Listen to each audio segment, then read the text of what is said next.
네, 여러분 안녕하십니까? 저는 이제 이번 시간에는요, 우리가 살아가면서 저마다의 삶을 살아가고 있잖아요. 그런데 여러분이 살아가는 삶은 그 누구의 삶과도 비교할 수 없는 여러분만의 고유한 삶이거든요. 그래서 이 삶이 사라지기 전에 우리의 삶을 하나의 작품으로 만드는 그런 과정을 여러분하고 생각해 보려고 합니다. 자, 그런데 여러분의 삶을 하나의 작품으로 만드는 단 한 가지 방법이 있는데 이게 책 쓰기입니다. 그런데 제가 책 쓰기 그러니까 여러분 벌써 겁이 나지 않습니까? 전문가만이 책을 쓰는 것이다. 이게 아니고요. 책을 쓰면 여러분이 전문가가 됩니다. 오히려 제가 보기에 전문가는 책을 잘 못 써요. 비전문가가 책을 쓰면서 끊임없이 공부하면서 전문가가 되는 거예요. 그래서 여러분의 삶을 위대한 작품으로 만드는 단 한 가지 방법, 책 쓰기. 그런데 책을 쓰는 것은 결론적으로 얘기하면요, 책을 쓰는 기술이 아니라 여러분의 삶을 안간힘을 쓰면서 애쓰는 과정이라고 생각해요. 그래서 여러분 시작하기 전에 여러분의 삶을 책을 쓴다고 했을 때 우리가 갖고 있는 약간의 오해가 있어요. 책 쓰기는 쉽다 이런 생각하는 사람이 있는데, 제가 보기에 책을 쓰는 게 쉽다고 생각하는 사람은 본인이 쓴 게 아니라 대필 작가가 썼다고 저는 생각을 해요. 제가 무려 책을 90권 썼지만 책 쓰기는 여전히 어렵습니다. 자, 그 다음에 책 쓰기는 뭐라고 할까요? 자기가 어떤 생각을 가지고 어떤 테크닉을 배워가지고 기교를 부려서 책을 쓰는 거라고 생각하는데, 말씀드렸듯이 책은 기술이 아니라요, 기본기를 닦았을 때 저절로 저는 책은 써진다고 생각해요.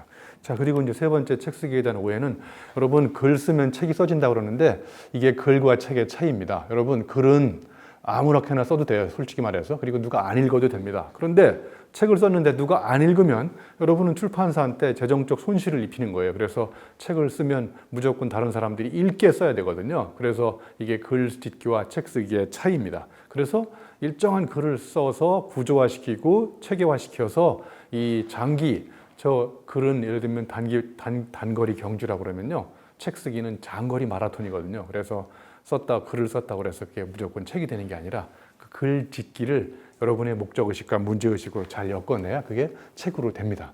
자, 말씀드렸듯이 전문가만이 책을 쓰는 게 아니라 여러분 모두가 다 비전문가잖아요. 그러니까 비전문가가 어떤 분야의 책을 쓰면요, 그 쓰는 과정 속에서 엄청난 공부가 됩니다. 책 쓰기의 가장 강력한 강점은 내가 해당 분야의 전문가로 거듭나는 길이라고 생각합니다.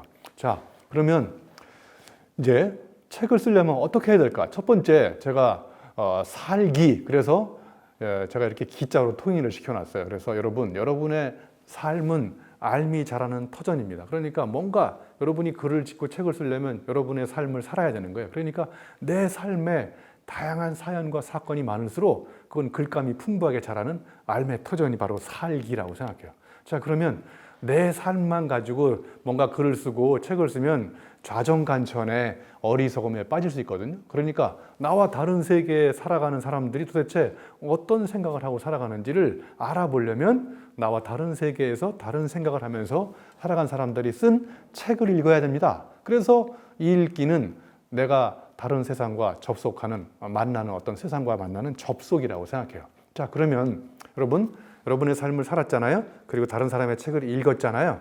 다른 사람의 책만 읽고 그냥 있으면 여러분은 다른 사람의 책에 종속돼서 다른 사람의 사유체계로 살아가는 거예요. 그러면 이제 여러분의 생각을 녹여서 글을 지어야 됩니다. 그래서 이 글이라고 하는 것은 여러분의 삶이 남긴 얼룩과 문입니다. 여러분의 글을 가만히 보면 여러분의 삶이 보이는 이유가 되는 거죠. 자, 그러면 이제 살기, 읽기, 글 짓기를 썼지 않습니까? 그러면 이제 마지막에 쓰기, 책을 쓰는 거예요. 그래서 제가 짓기와 쓰기를 이렇게 의도적으로 구분해 놓은 이유가 있어요. 짓기 앞에는 글이 들어가고 쓰기 앞에는 책이 들어간다. 그래서 물론 글 쓰기도 쓰기라고 할 수 있지만 제가 의도적으로 이 글 짓기와 책 쓰기를 이렇게 구분해 놓은 거예요. 그래서 마지막에 있는 쓰기가 이루어지려면 살기, 읽기, 짓기 이 세 가지가 더해져야 비로소 나의 작품을 위대한 예술 작품으로 만드는 책 쓰기가 시작될 수 있다고 생각합니다. 자, 그러면 여러분 책은 이렇게 사건과 사고의 저는 합작품이라고 생각하거든요. 여러분도 살아오면서, 우리 청소년도 마찬가지겠지만 이제까지 자라면서 여러분도 아마 사고도 많이 당했을 거고 사건도 많이 일으켰을 것 같아요. 그런데 자, 그러면 여러분 사건과 사고는 어떤 차이가 있는지 혹시 아시나요? 제가 쉽게 예를 들면요, 여러분이 집에 기르는 반려견한테 물리면 사고 당한 거고요. 여러분이 오늘 작심하고 집에 가서 여러분의 기르는 개를 물어버리면 이건 사건인 거예요. 그죠? 제가 이렇게 성인들 대상으로 강의할 때는 본인의 결혼이 사고라고 생각하시는 분 손들어 보세요. 아니면 본인의 결혼이 사건이라고 생각하는 분 손들어 보세요. 이렇게 재미나게 표현하기도 합니다. 아무튼 결론적으로 이 사건, 사고가 많아야 우리의 삶을 작품으로 만들 수 있는 글감이 자라는 거예요. 그래서 사건 속에는 사연이 숨어 있고요. 거기에 또 이렇게 가만히 들여다보면 놀라운 사유체계가 자라가고 있습니다. 그리고 사고 당하면 한자를 바꾸면 사고가 바뀝니다. 그러니까 남들과 다르게 놀라운 작품, 고전을 쓴 사람들은 이런 사건, 사고를 경험하면서 그런 것들을 자기의 사유체계로, 자기만의 독창적인 사고 양식으로 녹여낸 거라고 보시면 될 것 같아요. 그래서 저도 지금까지 사건, 사고가 굉장히 많았거든요. 그래서 제가 어렸을 때 충북 음성에서 수렵, 어로, 채취, 농경 생활하면서 이런 것도 엄청난 글감이 되고요. 제가 또 가정 형편 때문에 저 강남에 있는 개포동에 있는 모 수도 공고를 다니면서 또 용접을 했거든요. 용접하면서 겪었던 불행한 청소년 시절, 이것도 저한테는 엄청난 사건이었었고요. 제가 또 평택 화력발전소에 가서 일찍이 또 경험을 하면서 회색빛 청춘을 보냈던 것, 이것도 굉장히 나한테는 글감으로 작용하는 거죠. 그래서 이렇게 우여곡절 파란만장한 인생을 경험하다가 많은 스승님들 덕분에 저 바다 건너 유학까지 가서 공부했고, 또 갔다 와서 모 기업에 가서 한번 근무를 해보니까 석사, 박사 이런 책상에서 배웠던 관념적 지식이 현실을 변화시키는데 별로 도움이 안 된다는 것을 처절하게 깨달았던 이런 사건이 또 저한테는 현장의 실제 변화에 도움이 되는 그런 지식을 창조하려면 어떻게 해야 될까, 이런 깨달음을 줬던 것 같아요. 아무튼 제가 여러분들이 안 믿을 것 같아서 제가 이렇게 국가기술 자격증, 용접기능사 자격증을 갖고 왔어요. 1981년도에. 저한테는 저게 역사적 사건이거든요. 제 인생 첫 번째 실패 체험이 용접하다가 온도 조절을 잘못해가지고 철판에 구멍이 뚫어졌던, 그래서 저는 철판만 생각하면 보름달이 연상이 되거든요. 그래서 여러분, 철판과 보름달을 연결시켜서 시적 상상력을 발휘할 수 있는 그 근본적인 원동력은 뭐냐? 제가 어렸을 때 철판에다가 용접봉을 녹여가지고 보름달처럼 구멍을 뚫어버렸던 이런 체험이 있기 때문에 이런 보름달과 철판이 세계 최초로 연결되는 상상력이 발휘되는 거죠.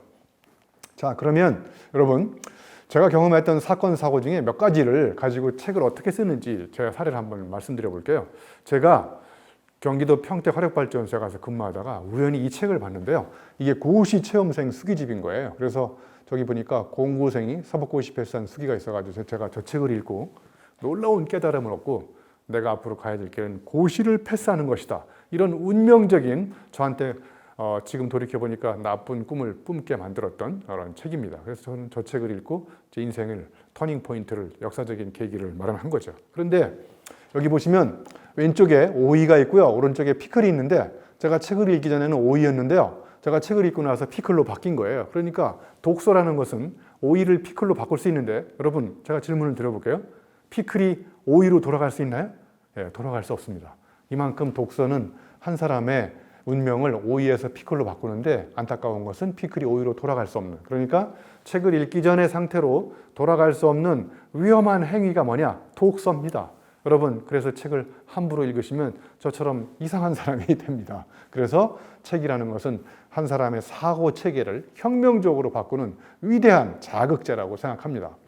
자, 그래서 여러분, 그러면 제가 고시 공부하는 것이 여러분 재미있을까요? 네, 재미없잖아요. 그래서 제가 군대 갔다 와서 이제 복학하고 나서 고시 공부하던 책을 달밤에 다 불살라 버렸어요. 기름을 부어가지고. 이거를 역사적으로 유명한 분서갱유 사건이라고 해요. 자, 저는 이렇게 책을 불살라 버렸던 역사적인 사건을 통해서 제 인생을 제3의 길로 새롭게 이끌어갔던, 정말 저한테는 역사적인 터닝 포인트가 되거든요. 정말 그때부터 저는 책을 엄청나게 읽기 시작했어요. 책 읽는 것이 이렇게 재미있는 거를 대학교 1학년 2학기 복학하고부터 알게 된 거죠. 자, 제가 이제 경험했던 여러 가지 사건 중에서 여러분한테 꼭 공유하고 싶은 사건이 하나 있는데요. 제가 2012년도에 사하라 사막에 가서 울트라 마라톤을 뛴 적이 있었거든요. 이게 6박 7일 동안 무려 250km에 도전하는 거예요. 그런데 제가 완주를 했을까요? 예, 완주를 못했으니까 제가 여러분한테 말씀을 드리는 거예요. 제가 3일째 되는 날 120km 지점에서 모래언덕 올라가다가 굴러 떨어지고, 그러면서 이제 더 이상 레이스를 계속하면 사람이 죽을 것 같더라고요. 그래서 10분간 고민하다가 레이스를 포기하고 이런 명언을 남기고 왔어요. 여러분, 절대로 포기하지 마라. 이런 말을 절대로 쓰지 마라. 이런 말을 남기고 왔어요. 여러분, 이제까지 여러분은 책상에서 윈스턴 처칠이 남긴 Never give up, 절대로 포기하지 마라, 이 말이 명언인 것처럼 믿고 있는데, 제가 극한의 한계 상황에서 몸으로 도전해 보니까 그 명언이 잘못됐다는 것을 책상에 앉아서 머리로 알게 된 것이 아니라 온몸으로 도전해 보면서 체험적으로 알게 된 거예요. 그래서 그 명언을 능가하는 새로운 명언, 즉 절대로 포기하지 마라, 이런 말을 절대로 쓰지 마라, 이런 말을 남긴 거예요. 그래서 여러분, 그래서 지혜는 책상에 앉아서 알 수 없고 온몸을 던져가지고 몸으로 도전해봐야 내 몸에 체화되는 것이 저는 지혜라고 생각해요. 마찬가지로 한계는 책상에서 머리 굴려가지고 알아낼 수 있는 것이 아니라 한계에 몸으로 도전해봐야 내 한계를 알 수 있다는 것을 어떻게 알게 됐느냐? 몸으로 한계에 도전해봐서 알게 된 거죠. 그래서 제가 울트라 사막 마라톤을 뛰고 정말 죽을 뻔한 체험을 하고 다시는 안 가기로 결심하고 쓴 책이 울고 싶을 땐 사하라로 떠나라, 이런 책을 쓰게 된 거예요. 자, 여러분, 제가 3가지 사건을 하나의 예로 말씀을 드렸듯이 여러분도 살아오면서 수없이 많은 사건, 사고를 경험할 텐데 그런 사건, 사고를 그냥 흘려보내지 마시고 돌이켜서 반추해보면서 메모해보세요. 그리고 이게 누가 보든 말든 누가 뭐라 그러든 말든 일단 책상에 앉아가지고 글로 적어 놓으시고 그 다음에 그걸 수정하고 보완해서 이런 것들을 다 묶어서 엮어 놓으면 여러분의 삶에서 위대한 책이 자라는 그런 어떤 자양분이 여러분의 의식과 관계없이 자랄 수 있다고 생각합니다. 여러분도 오늘의 삶을 어제와 다르게 살려고 노력하면 여러분의 글도 오늘과 다르게 달라진다고 생각해요. 그래서 여러분, 글은 삶이고 삶은 글입니다.